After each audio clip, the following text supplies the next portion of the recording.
ಚನ್ನಪಟ್ಟಣ ಉಪಚುನಾವಣಾ ಅಖಾಡ ರಂಗೇರ್ತಾ ಇದೆ. ಮೈತ್ರಿ ಟಿಕೆಟ್ಗಾಗಿ ಸಿಪಿ ಯೋಗೀಶ್ವರ್ ಹರಸಾಹಸ ಪಡ್ತಾ ಇದ್ದಾರೆ. ನಾಳೆ ಮತ್ತೆ ದೆಹಲಿಗೆ ತೆರಳಲಿದ್ದಾರೆ ಸಿಪಿ ಯೋಗೀಶ್ವರ್.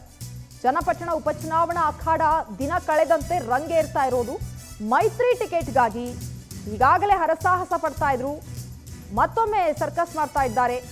ನಾಳೆ ಮತ್ತೆ ದೆಹಲಿಗೆ ತೆರಳ್ತಾ ಇದ್ದಾರೆ ಸಿಪಿ ಯೋಗೀಶ್ವರ್. ಸ್ಥಳೀಯ ಬಿಜೆಪಿ ಮುಖಂಡರ ಜೊತೆ ಹೈಕಮಾಂಡ್ ಭೇಟಿ ಮಾಡಲಿದ್ದಾರೆ. ಮೈತ್ರಿ ಟಿಕೆಟ್ ಸಂಬಂಧ ವರಿಷ್ಠರ ಜೊತೆ ಸಿಪಿವೈ ಚರ್ಚೆಯನ್ನ ಮಾಡ್ತಾರೆ.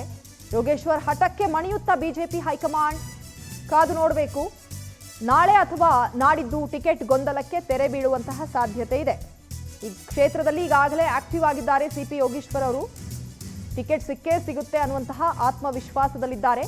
ಈ ನಿಟ್ಟಿನಲ್ಲಿ ಮತ್ತೊಮ್ಮೆ ಹೈಕಮಾಂಡ್ ಭೇಟಿಯಾಗಿ ಈ ಬಗ್ಗೆ ಒಂದು ಕ್ಲಾರಿಟಿಯನ್ನ ಪಡ್ಕೊಳ್ಳೋದಕ್ಕೆ ಮುಂದಾಗ್ತಾ ಇದ್ದಾರೆ. ಮೈತ್ರಿ ಟಿಕೆಟ್ ಯಾವುದೇ ಕಾರಣಕ್ಕೂ ಮಿಸ್ ಆಗಬಾರ್ದು ಅಂತ ಈ ನಿಟ್ಟಿನಲ್ಲಿ ಎಲ್ಲಾ ನಾಯಕರೊಂದಿಗೂ ರಾಜ್ಯದಲ್ಲೂ ಕೂಡ ಚರ್ಚೆಯನ್ನ ಮಾಡಿದ್ರು. ಸ್ವತಃ ಕುಮಾರಸ್ವಾಮಿ ಅವರನ್ನೇ ಭೇಟಿಯಾಗಿದ್ರು. ಮೈತ್ರಿ ಟಿಕೆಟ್ ಯಾವುದೇ ಕಾರಣಕ್ಕೂ ನನ್ನಿಂದ ಮಿಸ್ ಆಗಬಾರ್ದು ಅಂತ. ಈಗ ಬಿಜೆಪಿ ಹೈಕಮಾಂಡ್ ಭೇಟಿಯಾಗಿ ಮತ್ತೊಮ್ಮೆ ಈ ನಿಟ್ಟಿನಲ್ಲಿ ಚರ್ಚೆ ಮಾಡುವಂತಹ ಸಾಧ್ಯತೆ. ಯಾವುದೇ ಕಾರಣಕ್ಕೂ ಈ ಟಿಕೆಟ್ ಅನ್ನ ತಪ್ಪಿಸ್ಕೊಳ್ಬಾರ್ದು, ನನಗೆ ಸಿಗಬೇಕು ಅನ್ನುವಂಥದ್ದು ಅವರ ಒಂದು. ಹಾಗಾಗಿ ಈ ಬಾರಿ ಬಹಳ ಆತ್ಮವಿಶ್ವಾಸದಿಂದ ಈಗಾಗಲೇ ಅಖಾಡಕ್ಕೆ ಧುಮುಕಿದ್ದಾರೆ ಸಿಪಿ ಯೋಗೀಶ್ವರ್ ಅವರು. ಈ ಬಾರಿ ಟಿಕೆಟ್ ಸಿಕ್ಕೇ ಸಿಗುತ್ತೆ ಅನ್ನುವಂತಹ ಆತ್ಮವಿಶ್ವಾಸದಲ್ಲಿದ್ದಾರೆ.